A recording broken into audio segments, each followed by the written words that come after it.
10월 26일 화요일 오늘의 주요 뉴스입니다. 입장객 숫자를 허위로 부풀리고 티켓 수입 등을 누락한 것으로 확인된 자라섬 재즈 페스티벌에 가평군이 100억 넘는 군민 세금으로 보조금을 지급한 사실이 알려지면서 군민들이 분개하고 있습니다. 그런데도 가평군은 지난 6월 보조금 4억 원을 선지급해 특혜 의혹도 받고 있습니다. 언제까지 군민 세금을 퍼줘야 하는지 따져봤습니다. 다음 달 1일부터 단계적 일상회복, 이른바 위드 코로나가 시작됩니다. 코로나19 첫 환자가 발생한 지 1년 9개월 만에 방역체계가 코로나19 이전의 일상을 되찾는 방향으로 전환하는 것입니다. 다음 달부터 무엇이 어떻게 달라지는지 전해드립니다.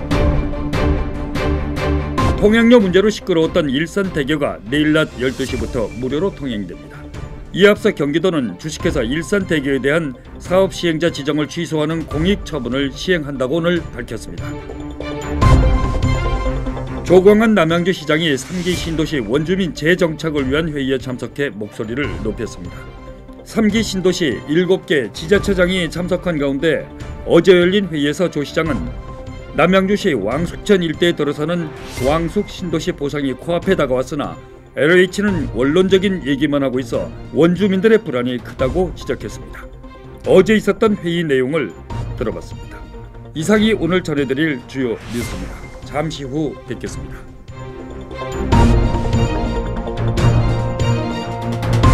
여러분 안녕하십니까, 정현수입니다. 오늘 첫 소식은 가평군 대표 축제인 자라섬 재즈 국제 페스티벌 관련 뉴스로 시작하겠습니다. 입장객 숫자를 허위로 부풀리고 티켓 수입 등을 누락한 의혹을 받고 있는 자라섬 재즈 페스티벌에 가평군이 100억 넘는 군민 세금을 쏟아부은 것으로 확인됐습니다. 그러나 가평군은 천문학적인 군민 혈세가 어떻게 사용되는지 또 입장료 수입 등도 파악조차 안 했다는 의혹을 받고 있습니다. 입장객 숫자는 행사 성패를 가늠할 수 있는 주요 지표입니다. 입장객 숫자는 또 행사를 연착륙시킬 것인지 또 보조금 지원 여부를 결정하는 중요한 척도이기도 합니다. 이처럼 중요한 입장객 숫자를 가평군 공무원들이 조직적으로 부풀렸다는 증언이 나와 충격을 받고 있습니다. 그러니까 그 당시만 해도 공무원들이 이게 숫자 세는 방법이 있었어요. 저 주차장에 가서 차를 세요. 예? 차 대수를 세고 그 다음에 여기 4명씩 타고 왔겠지 곱하기 4를 해요. 작년보다 많이 왔네. 작년에 5만이니까 올해 7만 하자. 이거 말이 안 된다.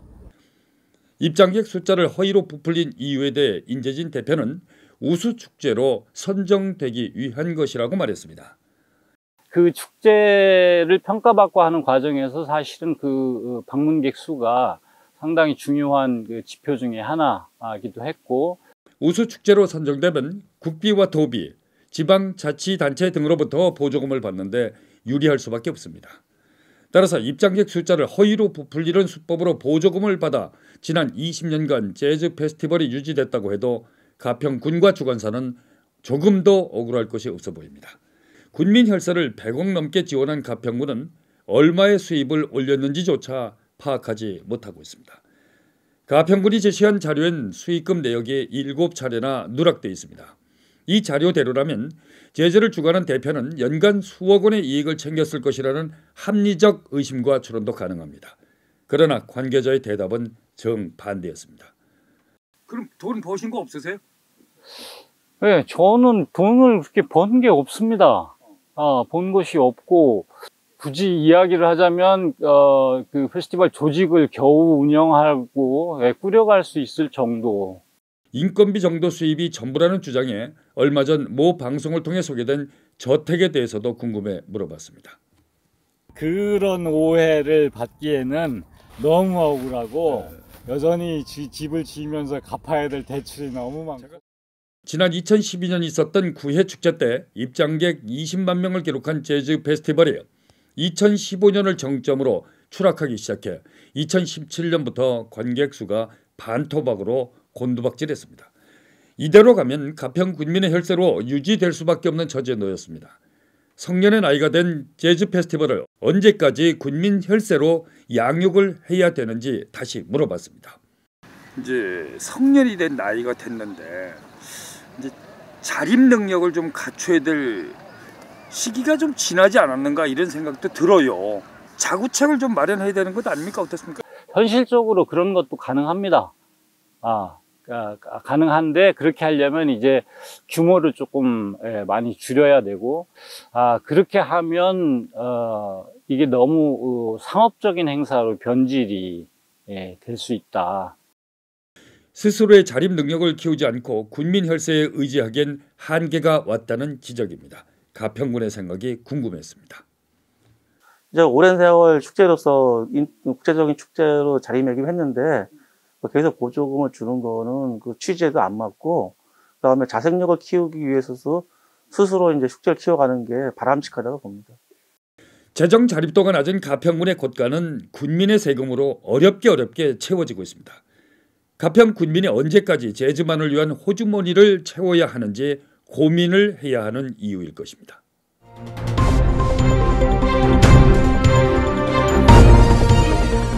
다음 달 1일부터 단계적 일상회복 이른바 위드 코로나가 시작됩니다.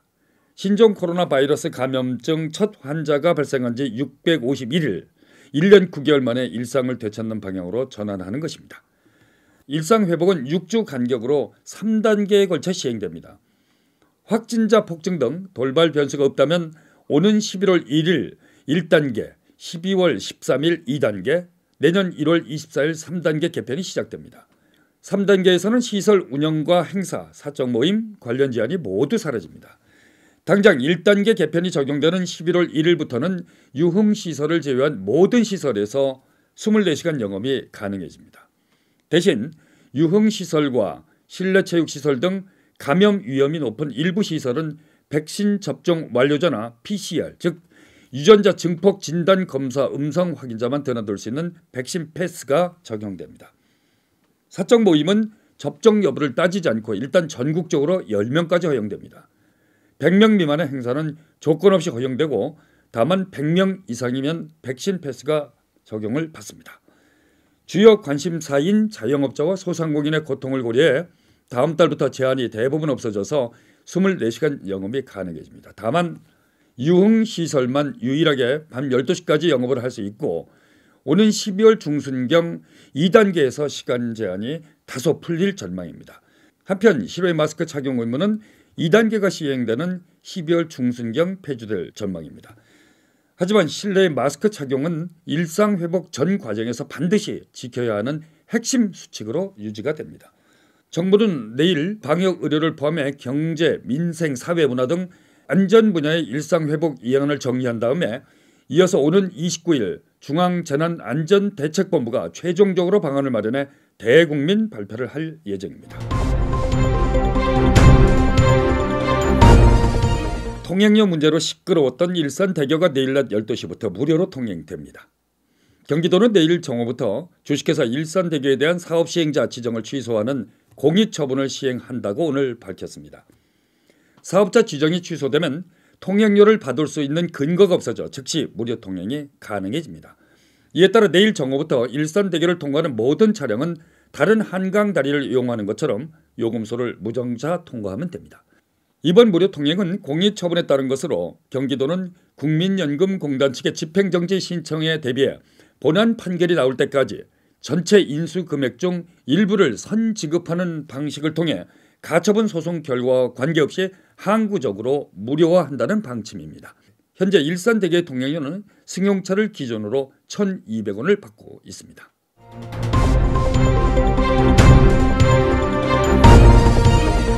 포천시와 가평군이 지역구인 최춘식 의원이 26일 윤석열 국민의힘 제20대 대통령 선거 예비후보 국민캠프에 전격 영입돼 경기선대위 공동위원장직을 수락했습니다. 최춘식 의원은 지난해부터 올해 7월까지 국민의힘 경기도당 위원장을 지내면서 조직 장악력과 탁월한 리더십 등을 인정받아 윤석열 예비후보 국민캠프에 영입된 것으로 알려졌습니다. 최 의원은 경기도 전역에서 윤석열 후보를 중심으로 한 정권 교체에 대한 강한 열망을 모으는 데 중요한 역할을 담당할 것으로 기대됩니다. 남양주시 조광안 시장이 어제 열린 3기 신도시 원주민 정착을 위한 현안회의에서 왕숙 신도시 주민들의 불안이 커지고 있다며 대책 마련을 촉구해 눈길을 끌었습니다. 어제 여의도에서 있었던 3기 신도시 현안회의 주요 내용과 취지를 알아보기 위해서 남양주시청 신도시과의 김상수 과장을 전화로 연결했습니다. 김 과장님 나오 계시죠? 여보세요. 네, 안녕하십니까. 네, 안녕하십니까. 어서 오십시오. 그 3기 신도시 원주민 재정착을 위한 현안 회의 어떤 것인지부터 좀 설명해 주시겠습니까? 네. 그 3기 신도시 회의는 2019년도부터 그 3기 신도시를 추진하고 있는 고양, 남양주, 그리고 강명, 하남, 과천, 시흥, 부천 이렇게 이제 지자체 장들께서 모이셔갖고 네. 신도시를 어떻게 하면은 잘 조성하고 잘 추진해서 지속 가능한 도시를 만들 수 있을까 하는 그 고민을 하면서 네네. 또 원주민들에 대한 어떤 그 재정착을 위한 보상이라든가 네. 이런 부분들이 정당하게 될 수 있는가 네. 이거에 대해서 협의하고 또 건의하는 그런 자리입니다. 네. 성남시 대장동처럼 헐값에 땅 사들여 가지고 측근들 호주머니 이렇게 채워주시면 골치 안 아플 것 같은데 특별히 원주민들에 대한 관심을 갖는 이유라도 있으신지요? 코로나 사태 이후에 그 금융이 이제 시중에 많이 풀리다 보니까 네. 주변 지역 땅들이 많이 올랐어요. 그렇죠. 예. 그런데 이제 그 막상 신도시를 추진하고 있는 지역 내 주민들은 네. 그 보상을 받고 나서 그 돈 가지고 주변 지역 땅을 대토하기 어려우니까 네네.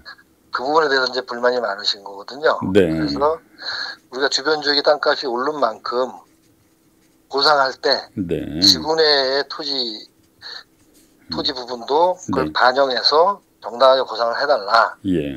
네, 이것을 요구하는 겁니다. 7개 시군에서 이제 3기 신도시를 추진하고 있는 7개 시에서 이렇게들 어떻게 보면 이제 일심 동체로 움직이는 거 굉장히 바람직하다고 생각이 됩니다. 대장동 사태만 하더라도 너무 땅을 헐값에 사들이는 바람에 그 원주민들은 어디 오갈 데가 없어가지고 지금까지도 애를 먹고 있는데 잘하는 일이라고 생각이 되는데요. 그 현실적인 토지 보상, 국토부 그리고 LH 입장은 어떻습니까? 이 부분은 뭐 국토부도 그렇고 네. LH도 공감을 하고 있는 부분입니다. 네. 그래서 현 제도 하에 네. 이제 긍정적으로 노력을 한다는 그런 답변이 있었고요. 네. 긍정적인 게 원주민들 입장에서 보면 원론적인 얘기밖에 안 들을 것 같은데 현재 그 원주민들에 대한 토지 보상 그리고 이주 대책은 지금 어느 단계까지 와 있습니까? 글쎄 그 하남 같은 경우는 이미 보상이 나왔고요. 그렇죠. 네네. 네, 남양주는 이제 올해 보상 예정입니다. 예. 그게 주변 시세 땅값이 워낙 올랐기 때문에 그게 현실적으로 어느 정도 가능하다고 보시는지요? 그건 뭐 전망치입니다만은. 그거는 이제 전문가 영역이기 때문에 네네네. 그런 이제 감정 평가사들이 네. 주변 지역 땅 토지하고 예. 그 지구 내 토지하고의 가치 판단을 어떻게 하느냐에 따라서 네. 가격이 나눠질 것으로 보이고요. 네. 그리고 우리는 그 기존의 평가사들이나 또 그 LH 사업자 네. 이게 그런 부분들을 강조를 하고 있는 겁니다. 네. 왕숙천 신도시가 어떻게 그려지는지 대충 지금 그림이 나오지 않았습니까? 좀 우리 시청자분들께서 상상이 되도록 좀 설명해 주시겠습니까? 네. 일단 이제 왕숙 도시는 이제 대표적으로 네. 남양주가 그 동안에 없었던 예. 그 이제 일자리 네. 부족했던 일자리 부분을 채우는 그런 경제 중심 도시로 키우면서 네. 그리고 이제 왕숙일은 그렇고요. 네. 그래서 왕숙이는 이제 문화예술 우리가 100만 도시로 나가는 데 있어서 네네. 부족한 문화예술을 채우기 위해서 거기는 문화예술 도시로 조성을 하는데 네. 이제 경제 왕숙 도시인 왕숙 도시는 이제 그 판교 테크노밸리의 한 2배 정도 규모의 자족 용지를 확보해서 예. 예를 들어 바이오 예. 그리고 헬스케어 그리고 코스메틱 네네. 또 뭐 4차 산업 관련 그 첨단 산업을 유치해서 그 도시를 자족 도시로 만드는 게 네. 목표입니다. 그리고 이제 문화예술 도시에는 우리가 정약용 선생님의 어떤 정신을 계승을 받아서 네.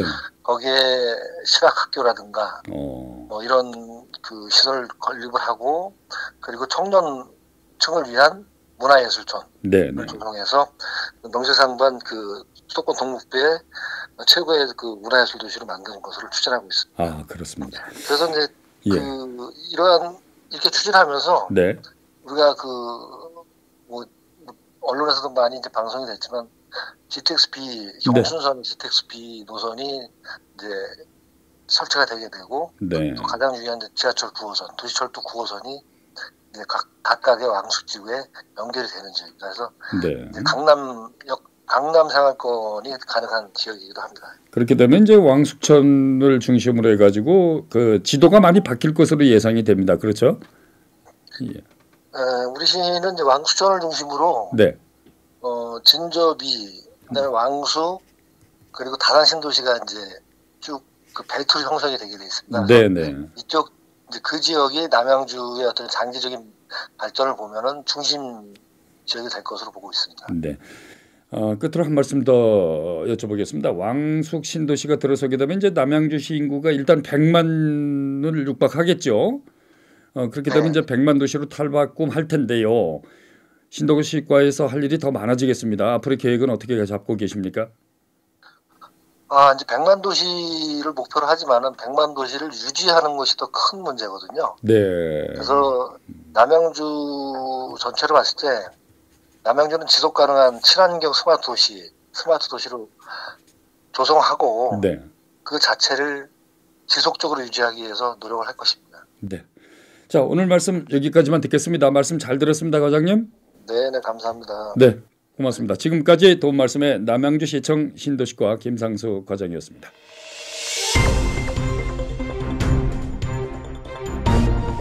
이어서 간추린 소식 전해드리겠습니다. 천정부지를 띄고 있는 유리쇠를 잡기 위해 정부가 나섰습니다. 정부는 내년 4월 말까지 기름값에 포함되어 있는 유리쇠를 20% 인하할 방침이라고 밝혔습니다.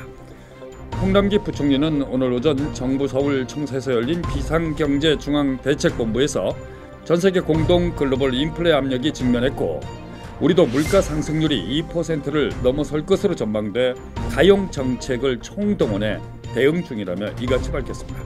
한편 유류세 인하에 따른 리터당 가격 하락 효과는 휘발유 164원, 경유 116원, LPG는 40원이 될 전망입니다.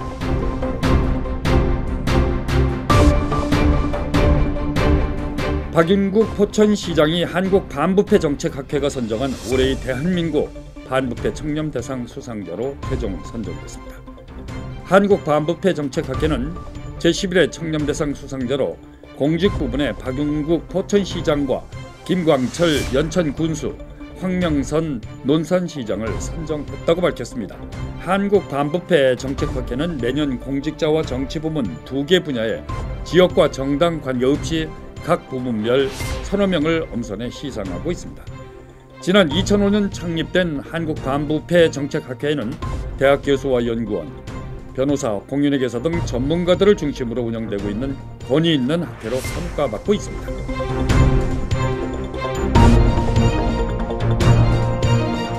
경기도 고양시는 여야 각 정당과 제20대 대통령 선거 후보들에게 고양 지방법원 승격을 대선 공약으로 채택해 줄 것을 제안했다고 밝혔습니다. 기초자치단체가 대선 후보에게 대선 공약을 요구하는 경우는 흔치 않은 일로 평가되고 있어 차기 대선 후보들의 반응에 관심이 높아질 것으로 보입니다. 포천경찰서는 50대 여성을 살해하고 시신을 유기한 혐의로 검거된 40대 남성을 검찰에 송치했습니다. 강도살인 혐의를 받고 있는 40대 남성은 지난달 27일 포천에 있는 한 가구 공장에서 보험 설계사인 여성을 살해하고 시신을 포천의 한 야산에 유기한 혐의를 받고 있습니다. 한편 이 사건과 관련해 어머니를 무참히 살해한 가해자의 신상을 공개하고 엄벌에 처해달라는 내용이 청와대 국민청원 게시판에 올라와 있습니다.